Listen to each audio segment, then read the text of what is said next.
140 करोड़ से ज़्यादा की जनसंख्या वाले हमारे देश भारत में 65 करोड़ से ज़्यादा की जनसंख्या को मुफ्त अनाज, तेल और गैस की सुविधाएं सरकार की तरफ से प्रोवाइड की गई ताकि वो जिंदा रह सकें।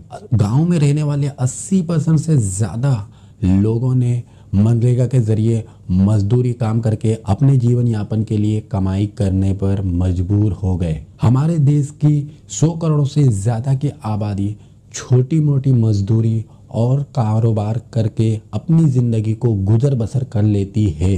दुनिया के सबसे बड़े लोकतंत्र में जहां एक तरफ हमारे देश में सबसे कम प्राइस पर इंटरनेट की सुविधा उपलब्ध है, बड़े बड़े कॉरपोरेट घराने रिलायंस, अदानी और टाटा ग्रुप जैसे मौजूद हैं। बेंगलोर जैसी सिटीज़ में इंजीनियर्स की भरमार है। सबसे अच्छे डॉक्टर और साइंटिस्ट हिंदुस्तान ने दिए हैं। उसके बावजूद भी हमारे देश में इतने ज़्यादा गरीब क्यों पैदा हो रहे हैं?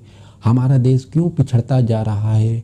जानेंगे आज की इस वीडियो में। अगर आप अपने देश को आगे बढ़ता हुआ देखना चाहते हैं तो इस वीडियो को अंत तक ज़रूर देखें ताकि इस वीडियो से आप कुछ सीख सकें और दूसरों को सिखा सकें, ताकि हमारा देश मुफ्त के अनाज के पीछे ना भागे, ना ही मनरेगा जैसी स्कीम में मजदूरी करके अपने जीवन यापन की ज़रूरतें पूरी करने पर विचारे, बल्कि ऐसा काम करे जिससे कि हमारा देश उन्नति और प्रगति में दूसरे देशों से कहीं गुना आगे निकल जाए। एक आदमी था जो कि जंगल से गुजर रहा था। जंगल से गुजरते हुए उसने देखा कि एक अंडा जो है वो ज़मीन पर पड़ा हुआ है।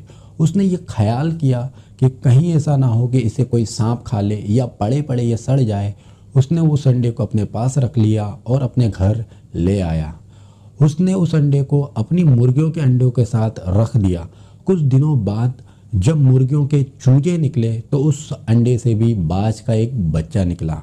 वो बाज का बच्चा चूजों के साथ पलने बढ़ने लगा और खेल कूद करने लगा। वक्त गुजरने के साथ जब चूजे मुर्गे बन गए, वो बाज का छोटा सा बच्चा भी बड़ा बाज बन गया, लेकिन उसकी आदतें मुर्गियों वाली ही थी।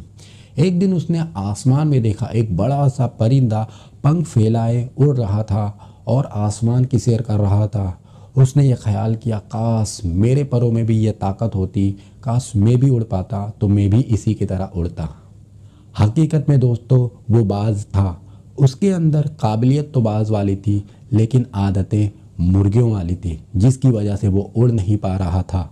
दोस्तों, फ़र्क इस बात से नहीं पड़ता क्या आपके अंदर काबिलियतें कौन सी है, फ़र्क पड़ता है इस बात से कि आपकी सोहबत कैसी है, आप किन लोगों के साथ रहते हो। जैसे लोगों के साथ आप रहोगे वैसे ही हो जाओगे।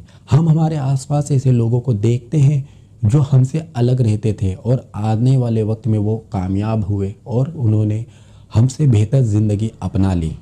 आपके अंदर भी वो काबिलियतें हैं, आपके अंदर भी वो सलाहियतें हैं जो कि आपको बड़ा बना दे, जो कि आपको कामयाब बना दे। लेकिन बात है सिर्फ आपकी सोच को बदलने की। अगर आपने सोच मुर्गियों वाली रखी तो आप बाज की उड़ान नहीं उड़ सकते। अगर आपने सोच छोटी रखी तो आप बड़ा काम नहीं कर सकते। अगर आप मुफ्त के अनाज के पीछे ही भागते रहोगे तो अनाज बांटने वालों में कभी भी शामिल नहीं हो पाओगे।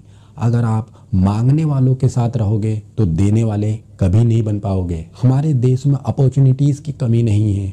कामयाब होने वाले लोग हो रहे हैं और नाकामयाब होने वाले लोग हो रहे हैं। बस ज़रूरत है तो इस बात की कि आप अपनी सोच को बदलें, अपनी सोच को तब्दील करें और अपनी सोच को बेहतर बनाएं। अपने आप के लिए, अपने देश के लिए, अपने परिवार के लिए कुछ करने का सोचें और फिर देखिए कि आपके सामने हज़ारों रास्ते आ जाते हैं जिन पर चल के आप कामयाब ज़िंदगी गुजार सकते हैं।